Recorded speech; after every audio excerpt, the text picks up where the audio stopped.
ICC women's world cup 2025।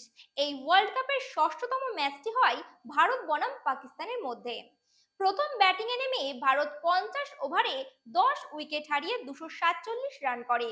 ভারতের হয়ে ব্যাটিংয়ে নেমে দুর্দান্ত ব্যাটিং করে হার্লিন ডিওল, প্রতিকা রাওয়াল, জেমিমা রড্রিগোস ও রিচা ঘোষ। এবং পাকিস্তানের হয়ে বোলিং করতে নেমে ডায়না বেগ 4টি উইকেট, সাদিয়া ইকবাল ও ফতেমা সানা যথাক্রমে 2টি করে উইকেট নেয়।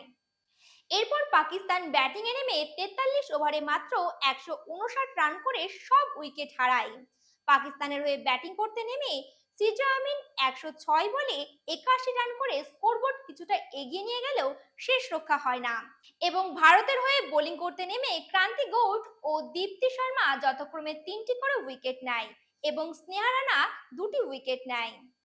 ভারত বনাম পাকিস্তানের এই ম্যাচ শেষ হওয়ার পর ভারত 88 রানের ব্যবধানে পাকিস্তানকে হারিয়ে জয়লাভ করে।